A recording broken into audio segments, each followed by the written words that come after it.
Bonjour à tous et bienvenue à la présentation d'aujourd'hui. Aujourd'hui, nous terminerons la discussion sur la collecte des données et passerons ensuite au pré-traitement des données. Cela comprendra l'imputation des données, la détection des valeurs aberrantes et les indices statistiques. Vous pourriez vous demander pourquoi nous avons besoin de collecter des données. Pourquoi cette collecte de données est une étape nécessaire. Premièrement, nos modèles ont besoin de données. Mais en outre, les collectes de données dans nos études environnementales nous permettent de décrire et d'expliquer les processus et les relations sous-jacentes qui existent dans le système. Sans ce lien, il n'est pas possible de modéliser ou de prédire adéquatement les résultats futurs. L'agriculture de précision est un terme relativement nouveau dans le domaine de la pratique agricole et implique l'application de l'intelligence artificielle pour la gestion des champs et des cultures. Sur cette diapositive, vous pouvez voir le processus général utilisé dans l'agriculture de précision. Premièrement, les drones et leurs outils aériens collectent des données à l'aide de systèmes GPS. Cela peut être la variabilité des cultures par exemple. Ces données sont ensuite synthétisées puis cartographiées à l'aide de systèmes SIG pour nous permettre de comprendre la variation spatiale de la culture sur le terrain. Cela peut également nous aider à comprendre la variation des cultures en fonction de différentes pratiques telles que l'application d'éléments nutritifs, le type d'agriculture, etc.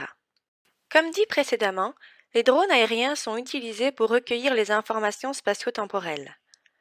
L'ensemble des données collectées est associé à des informations sur les cultures et le sol. Ces informations sont ensuite utilisées pour gérer les méthodes et le placement des cultures. Ceci n'est qu'un exemple de la nécessité de collecter et de générer des données dans la pratique agricole. Un autre point important à réaliser est que ce type d'agriculture de précision est important dans la recherche et le développement de nouvelles méthodes et pratiques en agriculture. Cela nous permettra d'observer les différences spatiales d'une culture en fonction de différentes pratiques appliquées selon les différentes régions. Un exemple d'agriculture de précision appliquée à un système à grande échelle est la cartographie de la province de l'Ontario. Ici, vous pouvez voir que nous avons compilé les isothermes de température concernant les températures minimum, maximum et moyennes par région. Les systèmes GPS ont été utilisés pour cartographier les paramètres des cultures dans toute la province. Par exemple, le sud et l'est de l'Ontario ont de vastes terres cultivées. Ce type d'informations spatiales, associées aux paramètres de culture, sol et d'environnement, peuvent être utilisés efficacement pour l'agriculture de précision. La collecte de données est une étape fondamentale en recherche. Beaucoup d'entre vous le savent déjà grâce à vos projets de thèse ou à vos travaux de recherche. Cependant, il existe de nombreux types de données et la sélection des données appropriées est essentielle à la réussite et à la modélisation de votre projet. Le bon choix pour la collecte de données vous permettra de décrire et d'expliquer correctement le problème, de sorte que vous puissiez ultérieurement appliquer les modèles d'intelligence artificielle à prédire. La collecte de données est de nature assez variable. Elle dépend du type d'information dont vous avez besoin et de la complexité des informations. Par exemple, la mesure de la contrainte sur une pièce d'acier nécessite une jauge de contrainte et un logiciel d'accompagnement pour enregistrer les données sur de courtes périodes de temps. Toutefois, si vous mesurez les émissions de gaz de sites d'enfouissement, la période de collecte de données peut être de plusieurs années et pas seulement de quelques minutes. En outre, les considérations budgétaires jouent un rôle important dans la collecte des données. Plus vous mesurez de variables, plus il est coûteux de collecter des données et plus il vous faudra du temps pour mesurer ces données. Tout cela va vous coûter cher. De plus, si la complexité est élevée, vous pouvez avoir besoin d'équipements spécialisés coûteux. Pour construire votre banque de données, vous devez donc être bien renseigné, bien outillé et bien organisé pour faire les choix pertinents qui mèneront à la réussite de votre projet. La collecte de données passe par l'expérimentation personnelle et l'utilisation de sources de données ouvertes telles que Environnement Canada par exemple. L'expérimentation personnelle est ce que vous expérimentez par le biais de thèses ou de projets de recherche. Vous effectuerez des recherches et enregistrerez des données. Les sources de données ouvertes comprennent toutes les données disponibles dans le domaine public. Par exemple, les données climatiques concernant les précipitations, le niveau de certaines rivières et les niveaux de précipitations sont disponibles sur de longues périodes.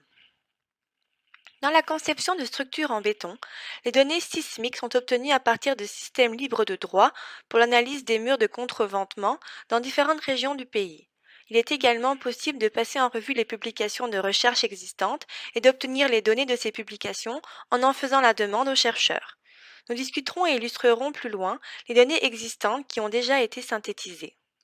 Lors de la production d'un modèle d'intelligence artificielle, il est souvent très pratique de créer un modèle capable de prédire les résultats ou les relations pour toutes les situations possibles. Dans ce cas, le modèle doit être capable de couvrir et d'interpréter toute la gamme de données. Lorsque cela n'est pas possible, il est peut-être nécessaire de diviser l'ensemble de données en plusieurs sous-ensembles. Un point critique dans la compilation de nombreux ensembles de données existants est que tous les paramètres effectifs doivent être identiques. Cela signifie que, par exemple, si nous étudions la profondeur d'affouillement, les deux ensembles de données doivent concerner des formes appelées piles identiques et non circulaires d'une part et rectangulaires d'autre part. Un autre exemple est que la mesure de la profondeur des sédiments dans les deux études doit être la même, c'est-à-dire mesurée avec la même méthode ou la même référence. Lorsque nous combinons plusieurs ensembles de données d'études précédentes en un nouvel ensemble de données cohérent, cela s'appelle l'agrégation. Nous souhaitons souvent combiner ces ensembles de données car plus nous avons de données, plus nous pouvons efficacement former et développer notre modèle. Grâce à cela, il sera plus robuste pour une utilisation future. Par exemple, dans le traitement de l'eau potable, si une étude n'a examiné que certaines plages de pH pour le traitement, mais qu'une autre étude contient des informations sur des plages de pH supplémentaires, le fait de combiner les deux études nous donne une image plus complète. L'ensemble de données est dit cohérent lorsque tous les paramètres sont mesurés de la même manière ou sont identiques. Chaque fois que vous collectez des données, voici quelques questions fondamentales que vous devriez vous poser. Premièrement, il faut identifier le type de données dont vous avez besoin. Pour ce faire, vous pouvez effectuer des recherches pour voir si de telles données ou études semblables existent dans la littérature. Les données dont vous avez besoin peuvent parfois être limitées. Deuxièmement, il est souvent avantageux de contacter un expert du domaine pour vous aider à affiner les paramètres susceptibles d'influencer votre résultat. Cet expert peut vous aider à identifier la pertinence des données. Est-ce important et pertinent de collecter telles données pour votre étude particulière? L'une des considérations les plus importantes est de savoir si les données sont suffisantes. Il faut se poser la question, ai-je suffisamment de conditions d'échantillonnage pour être en mesure de développer un modèle adéquat et de décrire les scénarios possibles? Voici un exemple d'une étude concernant les piliers de pont réalisée par le professeur Bonagdari et son équipe. Vous pouvez voir que le projet impliquait l'application de la machine d'apprentissage extrême pour la prédiction de l'état d'affouillement autour des pieux du pont. Sur cette figure, vous pouvez voir certaines informations et caractéristiques critiques qui ont été utilisées dans la modélisation de l'affouillement de la jetée du pont. Le groupement, l'orientation des pieux et le sens de l'écoulement par rapport au groupement de pieux sont des éléments critiques. De même, la profondeur ou la référence de la surface de l'eau à l'emplacement du pieu, le gradient de vitesse, le diamètre et la forme des pieux sont tous des paramètres importants à prendre en compte. Ces paramètres sont le type d'informations qui pourraient être déterminées en consultation avec un expert sur le terrain pour déterminer lesquels sont les plus critiques. Ici, vous pouvez voir que nous avons agrégé les données de 27 sources pour réaliser l'étude. L'agrégation des données nous a permis d'avoir plus de 1100 points de données pour mieux entraîner notre modèle et lui permettre différentes conditions pour acquérir de l'expérience avec des conditions variables. Lors de l'agrégation de ces sources, il était essentiel de s'assurer que tous les paramètres effectifs soient les mêmes. S'ils ne le sont pas identiques, vous devrez peut-être supprimer ce paramètre de votre analyse ou supprimer l'ensemble des données. Les données sont considérées comme les informations sur les éléments du problème que nous étudions. Il est important que ces données soient utilisables pour l'ordinateur. Cela signifie qu'elles doivent être de nature numérique. Certaines technologies d'imagerie GPS ou satellite peuvent enregistrer des données photographiques. Cependant, les caractéristiques importantes de ces données doivent être converties en valeurs numériques pour être utilisées dans les modèles. Par exemple, si l'image satellite surveille l'utilisation des terres et qu'elle a observé des terres cultivées, on pourrait attribuer arbitrairement un 1 pour une culture, alors que l'observation des prairies sera assignée à un 2. Lorsque vous effectuez des mesures et des analyses de données, vous devez vous familiariser avec plusieurs termes couramment utilisés. Premièrement, la précision est la proximité de la valeur mesurée avec la valeur réelle. Elle est exprimée en termes d'incertitude. L'incertitude est une estimation de la plage de valeurs dans laquelle se situe la valeur réelle. Prenons par exemple l'utilisation d'un appareil tel que le pied à coulisse. Il existe une tolérance ou une incertitude associée à la mesure que vous lisez. Cela nous donne une limite supérieure et inférieure pour la mesure dans laquelle se trouve la mesure réelle. Toutes les mesures sont soumises à des erreurs systématiques et aléatoires.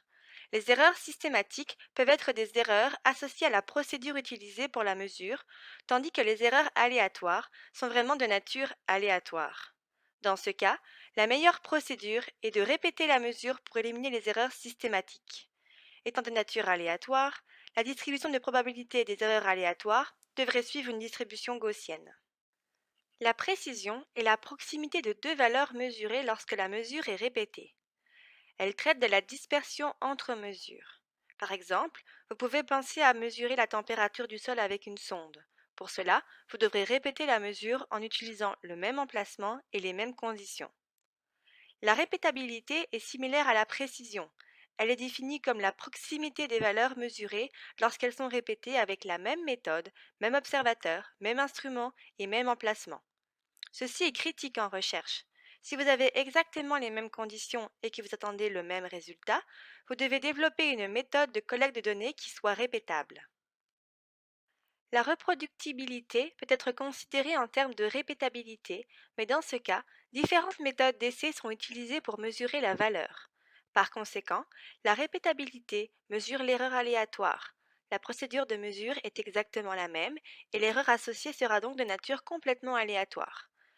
La reproductibilité tient compte à la fois des erreurs systématiques et des erreurs aléatoires, car le système ou la procédure de mesure sont différents.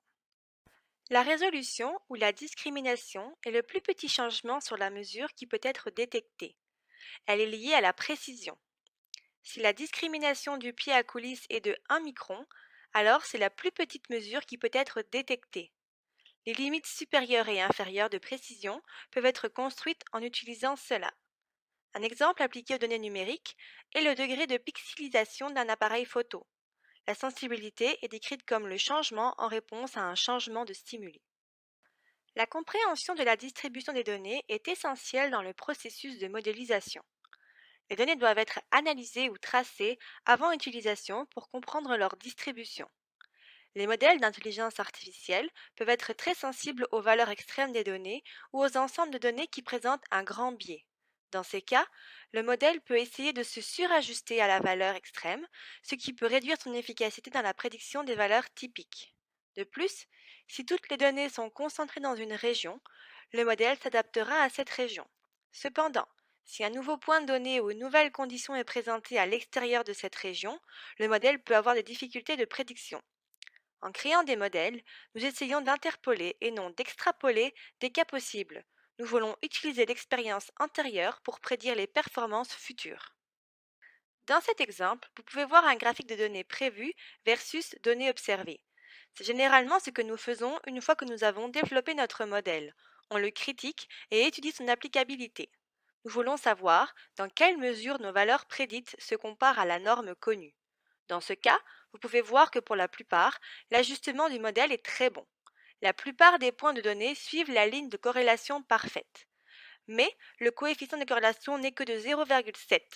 Cela est dû au fait qu'une valeur extrême influence grandement le résultat du modèle. Dans cette diapositive, vous pouvez voir que les données ont un biais positif. Ceci est important à considérer dans la modélisation, car si nous avons un nouveau point de données en dehors de l'ensemble des données utilisées, le modèle aura peu d'expérience avec ce type d'entrée. Le modèle pourra avoir de la difficulté à gérer ce type d'entrée et à proposer une bonne prédiction. La région en surbrillance correspond à une zone de données utilisée dans le développement du modèle. Cependant, le modélisateur doit comprendre que son modèle est limité à cette plage de données. Pour comprendre les données, plusieurs points peuvent être considérés. Travailler en collaboration avec des experts du domaine pour comprendre l'impact, l'influence des paramètres collectés et leurs valeurs ou comportements attendus peut être une étape importante. Les calculs de statistiques récapitulatives peuvent aider à quantifier les propriétés de l'ensemble de données pour une utilisation future. La plupart des articles de recherche présentent les statistiques sommaires de leurs données. Plusieurs indices statistiques doivent être considérés. On a bien sûr le minimum, qui est la valeur minimum de l'ensemble de données, et le maximum, qui est la valeur maximum de l'ensemble de données. Ceux-ci peuvent être facilement déterminés à l'aide d'Excel. Nous pouvons utiliser le minimum-maximum pour évaluer nos données. Par exemple, si les données de précipitation collectées indiquent que le minimum est de moins 5 mm, alors il y a une erreur dans notre mesure. Étant donné une population ou un ensemble de données avec n observations au point, la moyenne de la population est déterminée en considérant la somme de la population divisée par le nombre d'observations n. La médiane est une estimation de la moyenne d'une distribution de données symétrique. La médiane peut être décrite comme le point qui sépare la série de données de moitié. La moitié des observations sont inférieures à la médiane et la moitié des observations sont supérieures à la médiane. Si la série de données a un nombre impair d'observations, la médiane est la valeur médiane d'un ensemble de données classées. Si le nombre d'observations est pair, les deux valeurs médianes sont moyennées pour estimer la médiane. Lors du classement de la série de données, celle-ci doit être classée de la plus petite à la plus grande valeur. Le mode est la valeur ou le point de données qui apparaît le plus dans la série. Si une observation ne se produit pas plus d'une fois, il n'y a pas de mode pour la série de données.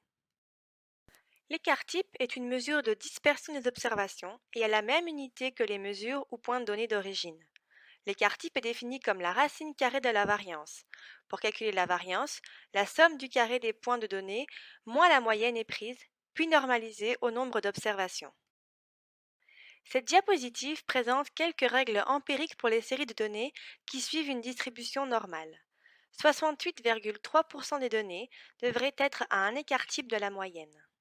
Le coefficient de variation est décrit comme l'écart type divisé par la moyenne de la population. Le coefficient de variation, dans ce cas, est exprimé en pourcentage et peut être considéré comme une erreur relative. Les erreurs sont proportionnelles à l'amplitude des valeurs mesurées. Plus le coefficient de variation est bas, plus la série de données est précise. Un quantile est un paramètre dans lequel une proportion P de données de la population est plus petite que le quantile et qu'une proportion 1 moins P est plus grande que la valeur du quantile. Par exemple, le quantile 0,4 indique que 40% des données sont inférieures à la valeur du quantile, tandis que 60% est supérieur. Un quartile est un cas spécifique du quantile. Le premier quartile indique que 25% des données sont inférieures à celui-ci et 75% des données sont supérieures à celui-ci. Le deuxième quartile, aussi appelé médiane, représente la séparation de 50% des données.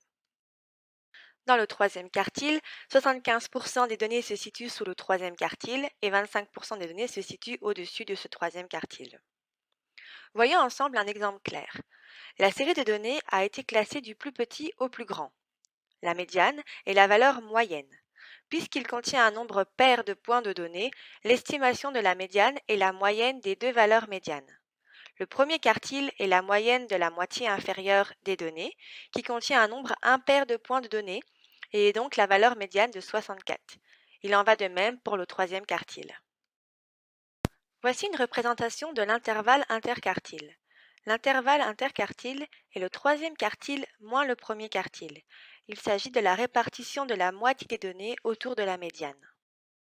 Cette figure représente ce qu'on appelle une boîte à moustaches ou box plot en anglais. Ces types de graphiques sont très utiles pour montrer la variation dans une série de données. Dans la boîte à moustaches, la ligne centrale est la valeur médiane. Les extrémités de la boîte sont les quartiles 1 et 3. Les moustaches ou barres qui s'étendent de la boîte sont données par les valeurs extrêmes, le minimum et le maximum. La longueur de la boîte est donnée par l'intervalle interquartile. Le diagramme en boîte à moustaches est une méthode pour déterminer les valeurs aberrantes dans votre série de données. Si le point de données se situe en dehors de la plage de données couverte par la boîte à moustaches, il peut alors représenter un point de données aberrante. Nous devons toutefois faire attention lorsque nous considérons les valeurs aberrantes. Nous les définirons plus tard. Dans cette diapositive, un histogramme est présenté dans une série de données. L'histogramme peut être utilisé pour voir la distribution de fréquences des données sur une plage de valeurs et pour identifier une symétrie ou une tendance centrale dans les données.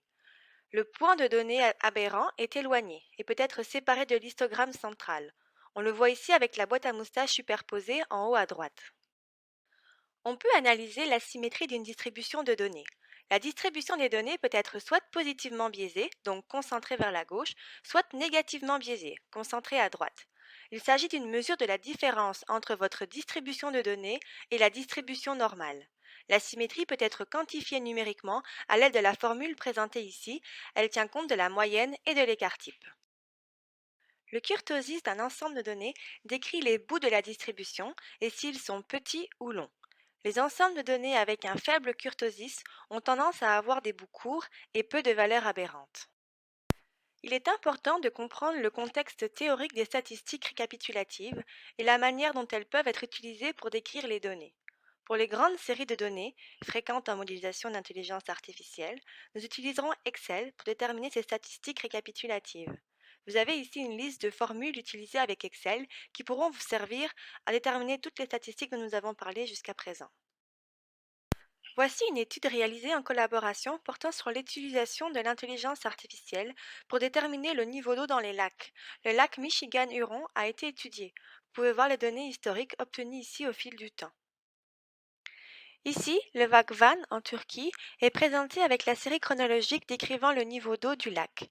Le résumé de cette étude est que l'élévation et l'abaissement du niveau du lac peuvent avoir de profondes implications sociales et économiques sur les zones environnantes, et ces changements de niveau d'eau sont plus profonds avec les changements climatiques.